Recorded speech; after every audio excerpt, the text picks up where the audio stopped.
We've talked before about Trinity Western University. It's a small university in BC that has a Christian mission. It teaches secular subjects, and now it plans to open a law school, but it's the kind of place you go if you prefer to live a more modest lifestyle than the bacchanalia that many universities have become, a 4-year adult day camp of booze, sex, drug, and other excesses. Trinity Western offers an alternative for students who don't want to live a culture of libertinism. It's not for everybody. It's self-selected, of course. Just like going to a Catholic high school instead of a public high school is.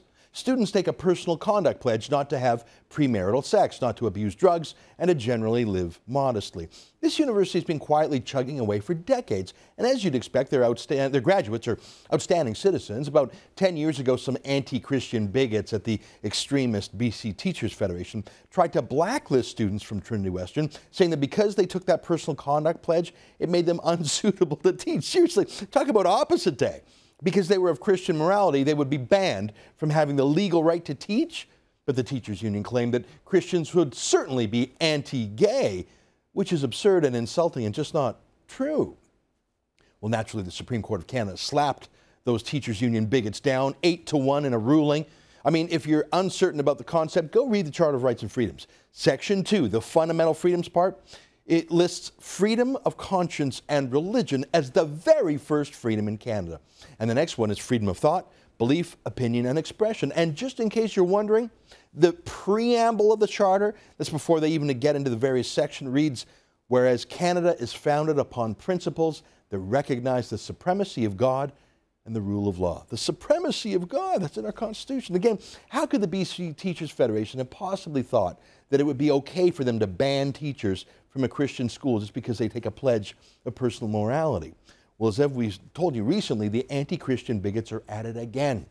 A few months ago, BC's Law Society, that is the organization that rules over lawyers in the province, that decides who can and can't be a lawyer, that punishes lawyers who do things wrong, they made the right decision. They let Trinity Western get a license to be a law school, and their grads can practice in the province. They know it's illegal to discriminate based on religion, and if they didn't know it, the Supreme Court case reminded them of that. But a group of bigoted anti-Christian activists objected to the Law Society's decision, and they circulated a demand that there be a province-wide vote of lawyers on the subject. And they got the requisite number of lawyers to sign that petition for a plebiscite. And in the vote last night, only a minority of lawyers in the province bothered to show up, but the anti-Christian bigots won. Now, this vote isn't binding on the Law Society, but let me acknowledge something I wish weren't true. It shows that anti-Christian bigotry in the Law Society isn't just a handful of activists. It's thousands of lawyers. I thought it would be just a few percent, like those fringe, racist kooks who still dress up in Ku Klux Klan outfits once in a while and pretend it's 1875 in the Deep South or something.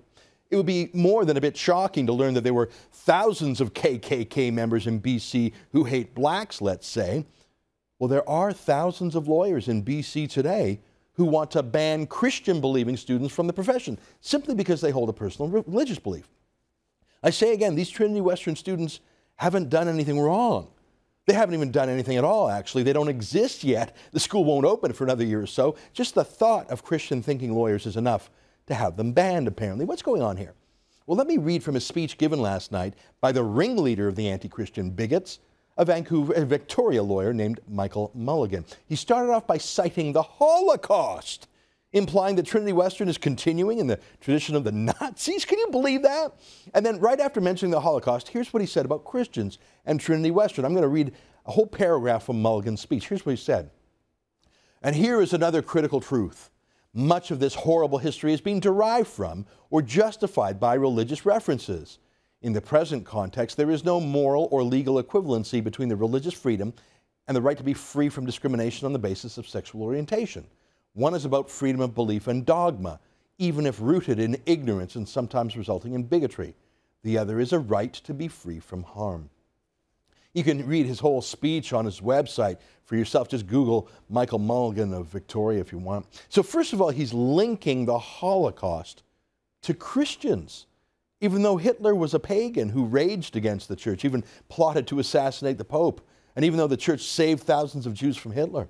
And just in case you're wondering what Mulligan's own views on Christianity are, he said it's a dogma rooted in ignorance. And he says Christianity, you know, the love thy neighbor religion, result in bigotry, Well, the biggest killers in world history, Stalin, Hitler, Mao, were either atheists or pagans like Hitler. And Mulligan blames freedom of religion for harm.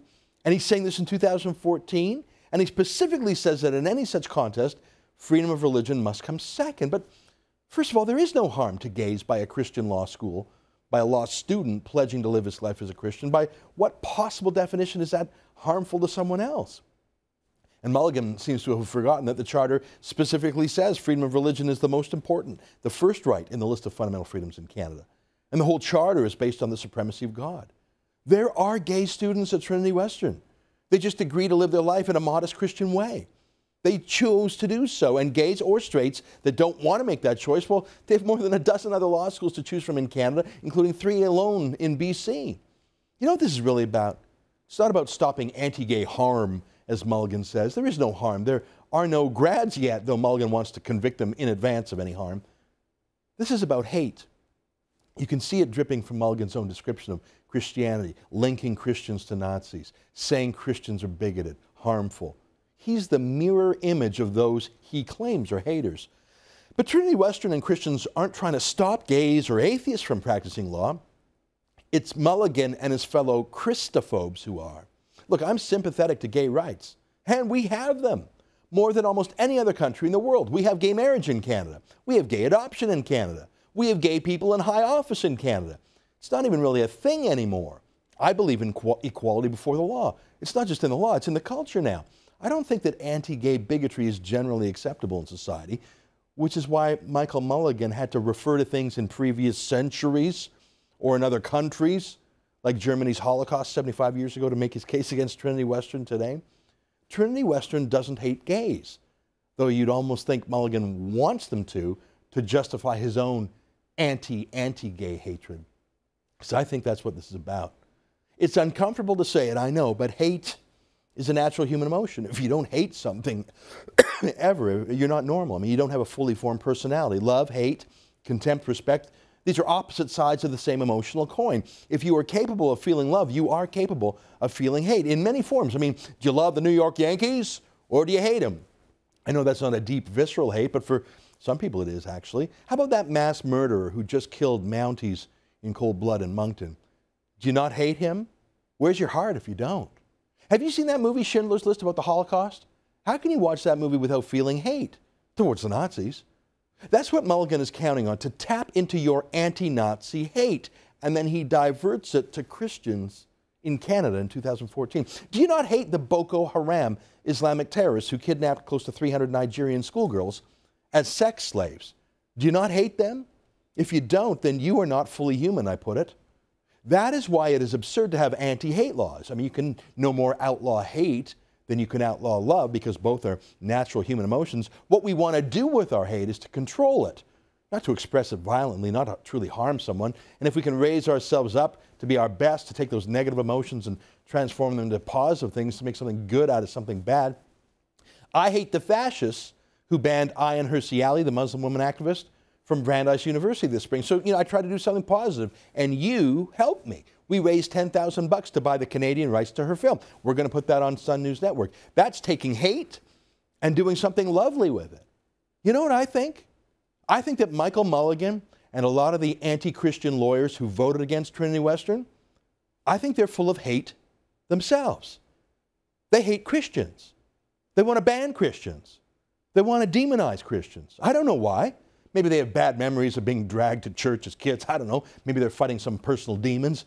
Maybe they have a spiritual void in their lives. Maybe they hate Christianity because it has rules of moral conduct that they despise, because they hate any rules that limit our human appetites, and they feel judged because they love the lascivious lifestyle and want everyone to wallow in it with them. And the fact that some Christians choose a life of modesty shames them by comparison. I don't know. I'm not a psychologist or a theologian, but I detect this hatred a lot in them.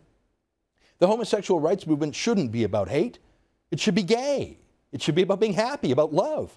I acknowledge that for centuries in many places, homosexuals were treated with hate and were hated.